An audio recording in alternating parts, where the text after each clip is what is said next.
125واں دن پرانے عہد نامہ میں سے آج کی تلاوت قضات کی کتاب اس کا دوسرا باب 6 آیت سے لے کر تیسرے باب کی 31ویں آیت تک۔ اور جس وقت یشوع نے جماعت کو رخصت کیا تھا تب بنی اسرائیل میں سے ہر ایک اپنی میراث کو لوٹ گیا تھا تاکہ اس ملک پر قبضہ کرے،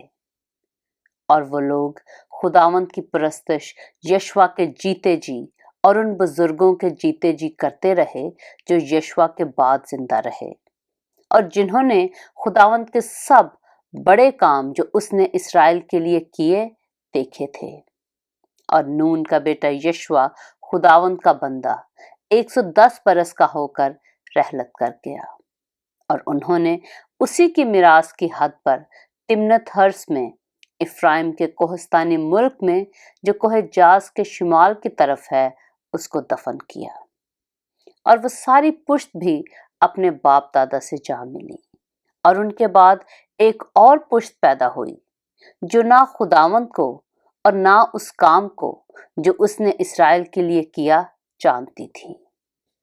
اور بنی اسرائیل نے خداوند کے آگے بدی کی اور بالین کی پرستش کرنے لگے، اور انہوں نے خداوند اپنے باپ دادا کے خدا کو جو ان کو ملک مصر سے نکال لایا تھا چھوڑ دیا، اور دوسرے معبودوں کی جو ان کے چوگرد کی قوموں کے دیوتاؤں میں سے تھے پیروی کرنے اور ان کو سجدہ کرنے لگے، اور خداوند کو غصہ دلایا، اور وہ خداوند کو چھوڑ کر بال اور استارات کی پرستش کرنے لگے، اور خداوند کا قہر اسرائیل پر بھڑکا، اور اس نے ان کو غارت گروں کے ہاتھ میں کر دیا جو ان کو لوٹنے لگے، اور اس نے ان کو ان کے دشمنوں کے ہاتھ جو آس پاس تھے بیچا، سو وہ پھر اپنے دشمنوں کے سامنے کھڑے نہ ہو سکے، اور وہ جہاں کہیں جاتے خداوند کا ہاتھ ان کی اذیت ہی پر تلا رہتا تھا، جیسا خداوند نے کہہ دیا تھا اور ان سے قسم کھائی تھی۔ سو وہ نہایت تنگ آ گئے۔ پھر خداوند نے ان کے لیے ایسے قاضی برپا کیے جنہوں نے ان کو ان کے غارت گروں کے ہاتھ سے چھڑایا، لیکن انہوں نے اپنے قاضیوں کی بھی نہ سنی، بلکہ اور معبودوں کی پیروی میں زنا کرتے اور ان کو سجدہ کرتے تھے، اور وہ اس راہ سے جس پر ان کے باپ دادا چلتے اور خداوند کی فرما برداری کرتے تھے بہت جلد پھر گئے، اور انہوں نے ان کے سے کام نہ کیے۔ اور جب خداوند ان کے لیے قاضیوں کو برپا کرتا تو خداوند اس قاضی کے ساتھ ہوتا، اور اس قاضی کے جیتے جی ان کو ان کے دشمنوں کے ہاتھ سے چھڑایا کرتا تھا، اس لیے کہ جب وہ اپنے ستانے والوں اور دکھ دینے والوں کے باعث کڑتے تھے تو خداوند ملول ہو جاتا تھا، لیکن جب وہ قاضی مر جاتا تو وہ برگشتہ ہو کر اور معبودوں کی پیروی میں اپنے باپ دادا سے بھی زیادہ بگڑ جاتے اور ان کی پرستش کرتے اور ان کو سجدہ کرتے تھے۔ وہ نہ تو اپنے کاموں سے اور نہ اپنی خود سری کی روش سے باز آئے، سو خداوند کا غضب اسرائیل پر بھڑکا، اور اس نے کہا چونکہ ان لوگوں نے میرے اس عہد کو جس کا حکم میں نے ان کے باپ دادا کو دیا تھا توڑ ڈالا اور میری بات نہیں سنی، اس لیے میں بھی اب ان قوموں میں سے جن کو یشوع چھوڑ کر مرا ہے کسی کو بھی ان کے آگے سے دفع نہیں کروں گا، تاکہ میں اسرائیل کو انہی کے ذریعہ سے آزماؤں کہ وہ خداوند کی راہ پر چلنے کے لیے اپنے باپ دادا کی طرح قائم رہیں گے یا نہیں۔ سو خداوند نے ان قوموں کو رہنے دیا اور ان کو جلد نہ نکال دیا، اور یشوع کے ہاتھ میں بھی ان کو حوالہ نہ کیا۔ قضات کی کتاب اس کا تیسرا باب۔ اور یہ وہ قومیں ہیں جن کو خداوند نے رہنے دیا تاکہ ان کے وسیلہ سے اسرائیلیوں میں سے ان سب کو جو کنعان کی سب لڑائیوں سے واقف نہ تھے آزمائے۔ فقط مقصود یہ تھا کہ بنی اسرائیل کی نسل کے خاص کر ان لوگوں کو جو پہلے لڑنا نہیں جانتے تھے لڑائی سکھائی جائے تاکہ وہ واقف ہو جائیں، یعنی فلسطینیوں کے 5 سردار اور سب کنعانی اور سیدانی اور کوہ بال ہرمون سے حماد کے مدخل تک کے سب حوی جو کوہ لبنان میں بستے تھے۔ یہ اس لیے تھا کہ ان کے وسیلہ سے اسرائیلی آزمائے جائیں، تاکہ معلوم ہو جائے کہ وہ خداوند کے حکموں کو جو اس نے موسیٰ کی معرفت ان کے باپ دادا کو دیے تھے سنیں گے یا نہیں۔ سو بنی اسرائیل کنانیوں اور ہتیوں اور اموریوں اور فرزیوں اور حویوں اور یبوسیوں کے درمیان بس گئے، اور ان کی بیٹیوں سے آپ نکاح کرنے اور اپنی بیٹیاں ان کے بیٹوں کو دینے اور ان کے دیوتاؤں کی پرستش کرنے لگے۔ اور بنی اسرائیل نے خداوند کے آگے بدی کی، اور خداوند اپنے خدا کو بھول کر بالیم اور یسیرتوں کی پرستش کرنے لگے۔ اس لیے خداوند کا قہر اسرائیلیوں پر بھڑکا، اور اس نے ان کو مسوپتامیہ کے بادشاہ کوشن رساتیم کے ہاتھ بیچ ڈالا۔ سو وہ 8 برس تک کوشن رساتیم کے مطیع رہے۔ اور جب بنی اسرائیل نے خداوند سے فریاد کی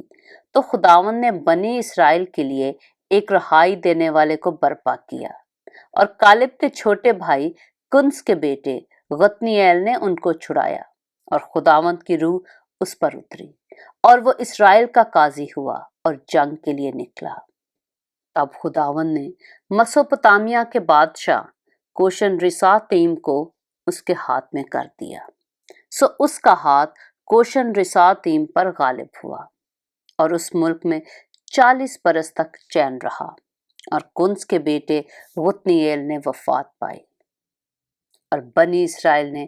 پھر خداوند کے آگے بدی کی۔ تب خداوند نے مواب کے بادشاہ اجلون کو اسرائیلیوں کے خلاف زور بخشا، اس لیے کہ انہوں نے خداوند کے آگے بدی کی تھی، اور اس نے بنی امون اور بنی عمالیق کو اپنے ہاں جمع کیا اور جا کر اسرائیل کو مارا، اور انہوں نے کھجوروں کا شہر لے لیا۔ سو بنی اسرائیل 18 برس تک مواب کے بادشاہ اجلون کے مطیع رہے۔ لیکن جب بنی اسرائیل نے خداوند سے فریاد کی تو خداوند نے بنیامینی جیرا کے بیٹے اہود کو جو بیں ہتھا تھا ان کا چھڑانے والا مقرر کیا، اور بنی اسرائیل نے اس کی معرفت مواب کے بادشاہ اجلون کے لیے ہدیہ بھیجا، اور اہود نے اپنے لیے ایک 2 دھاری تلوار 1 ہاتھ لمبی بنوائی، اور اسے اپنے جامے کے نیچے داہنی ران پر باندھ لیا۔ پھر اس نے مواب کے بادشاہ اجلون کے حضور وہ ہدیہ پیش کیا، اور اجلون بڑا موٹا آدمی تھا، اور جب وہ ہدیہ پیش کر چکا تو ان لوگوں کو جو ہدیہ لائے تھے رخصت کیا،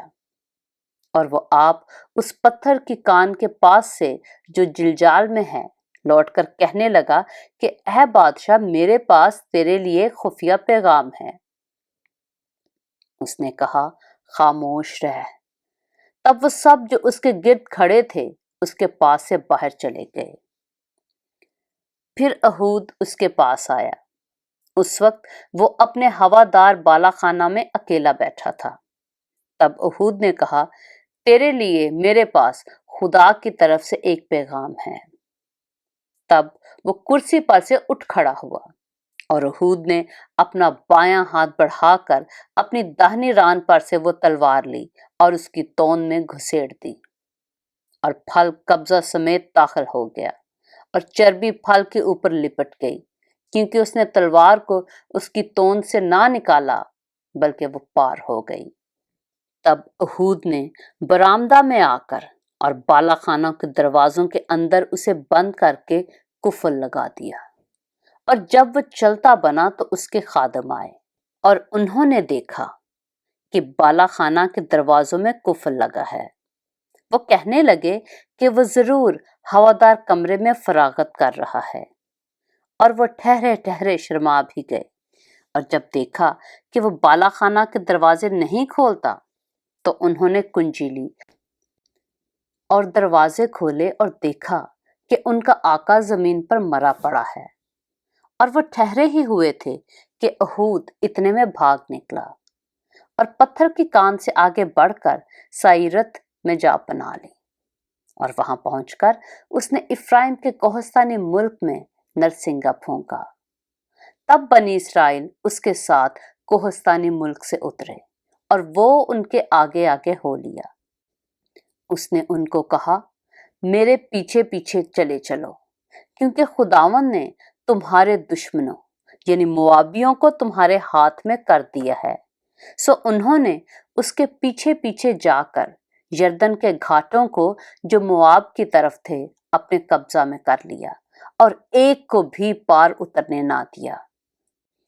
اس وقت انہوں نے مواب کے 10,000 مرد کے قریب جو سب کے سب موٹے تازہ اور بہادر تھے قتل کیے اور ان میں سے ایک بھی نہ بچا۔ سو مواب اس دن اسرائیلیوں کے ہاتھ کے نیچے دب گیا اور اس ملک میں 80 برس چین رہا۔ اس کے بعد انات کا بیٹا شمجر کھڑا ہوا اور اس نے فلسطینیوں میں سے 600 مرد بیل کے پینے سے مارے اور اس نے بھی اسرائیل کو رہائی دی۔ پاک کلام کے پڑھے اور سنے جانے پر خداوند کی برکت ہو۔